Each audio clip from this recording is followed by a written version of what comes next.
Terrance Gangsta Williams, aka OG Giggity. I'm back. I want to talk about OG Boobie Black, how he did me when I first went to adult jail. So this is a lesson for y'all who listen to this. Let y'all know the crackhead gangs, even your homeboys, play home. Okay, now, I had broke out of juvenile jail in '91, as I talk about in my documentary, so I'm not going to go into too much details about that. Well, I had got caught with a gun. Well, I had got caught in a crackhead car at first with some crack in it. Gave a fake name, got out. I don't want to go too much details. Then I got caught again with a 9mm in my project. Now I was facing a dilemma because the guy at the juvenile place, he already had threatened to beat me and whoop me if I lied to him about who I was. So I always had two dated births, a 1976 and a 1974. Well, Louisiana just passed a law that at 17 you're a juvenile now, but back then at 17 you was an adult. So I went with the 1974, so I wouldn't have to go back to juvenile at the time. So they shot me to the adult jail. I mean HOD, house of detention. Never forget this. Third floor back then was the intake unit. And how it was set up, you had when the man pressed the little key thing, you're gonna pop this iron gate, you're gonna walk in. It's a shower to your right. To the left, you got like 3 phones against the window where you can look out. Some of the jail facing the parking lot, some of them facing the rec yard. So we were facing the rec yard side. We was on that side. And you have 3 10-man cells on this range. You got south side, north side, CLU south side, CLU north side. And like what we have to do is, when we want the deputy, we got the south side deputy, we got to yell for him. So when I come on the range, it's my first time in adult jail. I don't really know the ropes. So having OG Boobie is there. He's in the first cell, which got a 10-man cell. He's in the first cell. They put me in the second cell, 10-man cell. So what we would do, we would sit by the bars on the floor by each other and talk like that. I had this female that used to write me and send me pictures and stuff. And I wasn't good with my penmanship. I wasn't really good writing, girl, because I'm coming from juvenile, I'm young, you know. So Boobie OG Boobie had always had a beautiful handwriting. So the girl would write me, I read the letters. Like, yo, Boobie, here, answer her, respond back to her for me. So he would respond back to her for me. So she would write me back. I read it. Yo, bro, respond back to her for me. He would respond back to her for me. Write me again, read it. Yo, respond back to her for me. And she wrote me again. It was time for me to get moved because they would move me off that floor, put me on another floor. Now, I have to write her back. It's my turn to write back now. So I try to start tracing my alphabets to try to,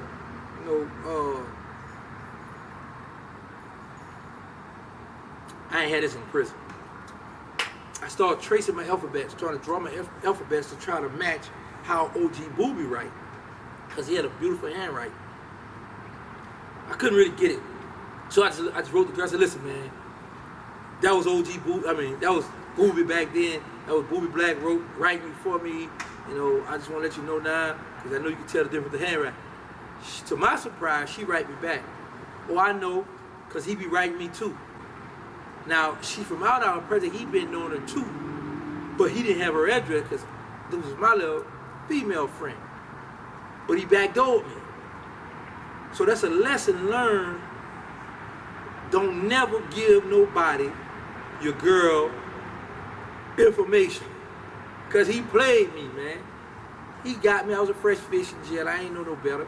So he was able to run one on me. You know, it's all good. So, while I was there, I learned how to make what they call holy moly, where they take the bread. Sometimes some people take the bread, let it sit out for a day with it so it can get hard, so you can crumble it better. Or some people just make the bread crumb like that, You take the cookies, take them apart, scrape the cream off them, crush the cookies up. Some guys in Florida, they call them foot cakes because you put the cookies in the bag, you step on them, cook them fine. Some people like to take some and beat the bag to make the cookies come up to like crumbs, like bread crumbs. You do the cookies the same way. Then you take the cookies in the bread, you put them in the bag together, or on a garbage bag together. You can take coffee, milk, or water, juice, whatever you want to use to wet your cookies and things, but you don't want to wet it too much. You wet it and then you start making the putty, the dough. You start, putting it on, you start doing that, mix it together. Once you got it nice and thick or whatever, nice, then you roll it out. You used to take like a broomstick and we would roll it out like that long, that wide. Some people used to take the cream from the cookies and make the little icing, spread the icing in it, but that evaporates fast because when you warm it. So what I started doing, taking my cream from the cookies, because what we do is when you lay it out by like this long, you're gonna put the cream from the cookies in there. You're gonna crunch up some M&Ms. You rip up some Snicker bars. Some people put Skittles in it. Three Musketeers.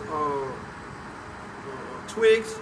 Whatever kind of candy you have. Then you take some of the apple pie or the lemon pie filling, spray that in the middle, and then you roll it up like a big wrap. Roll it up tight. You get that in, he get this in, and then you get somebody. You hold your finger on this end of the thing, and you start rolling, roll till you get nice and tight. Once it's nice and tight, you tie this in. In OPP parrot gel, we would take some wires out the ceiling, and we would make a stinger, plug it in the socket, put it on some iron, drop it in a bucket to warm our food like that. But some people would do this here, and I did it too. I ate it, so they would clean the toilet out, flush the toilet, flush it a lot, and that's gonna make the water get hot. So they will take that thing I just told you, set that in the water in the toilet, and flush it to the water, get hot, and we'll cook warm their food like that in the toilet. Back then. Man, we did some wild stuff that I think about. Or some people would take some aluminum foil and take the toilet paper, make little toilet paper bombs, light it, and then cook over there like that over the thing. But the devil can smell the smell. So I we here, I smell y'all cooking back there. So they'll be cooking food like that. I learned the thing how we call picking a blanket, where they would do the bread the same way, crumb the bread, wet it, then mash the bread up, roll it out, put your cheese, your meat, chop up eggs, whatever we had for lunch, whatever, spaghettis or chicken that day, and roll it up like a big burrito, a big wrap, same way, tighten it up, cook it that way too. So, I learned that on my first time going to adult jail. Well, not the jail, our jail, because we the only city that have parish, so it'd be Orleans Parish, whereas like you all would be like such and such county, we have parish.